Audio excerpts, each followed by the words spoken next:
बिस्मिल्लाहिर्रहमानिर्रहीम।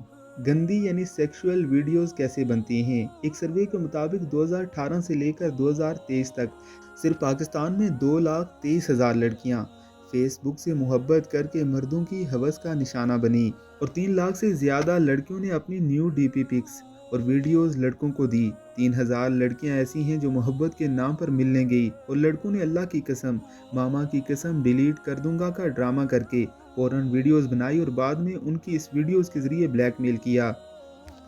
बारहा अपनी हवस पूरी की, पैसे लिए, दोस्तों की हवस पूरी करवाई। कितनी ही लड़कियों ने खुदकुशी की, कितनी ही लड़कियों की वीडियोस अब भी मुख्तलिफ वेबसाइट पर गर्दिश कर रही हैं। कितने ऐसे केस हैं जो रिपोर्ट ही नहीं होते और माँ बाप अपनी इज्जत के मारे अपनी बेटियों को मार देते हैं।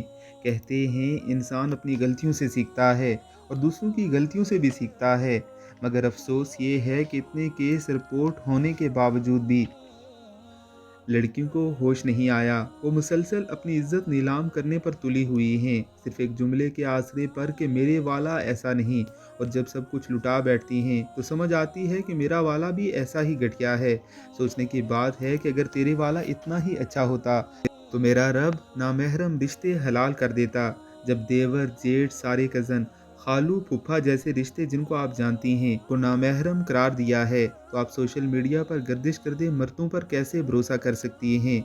इस पर लिखने को बहुत कुछ है मगर फ़ायदा कोई नहीं, क्योंकि अब लड़कियों की बड़ी तादाद सोशल मीडिया यूज़ कर रही है। आपको भी हालात की संगीनी का अच्छे से इल्म है। अगर आप किसी को अच्छा समझकर दोस्ती या मोहब्बत कर रही हैं तो यह आपकी ज़िम्मेदारी है, और मर्द की नफसानी ख्वाहिश का अंदाज़ा इस बात से लगाया जा सकता है कि उसको 4 शादियों तक की बेवक्त इजाज़त है।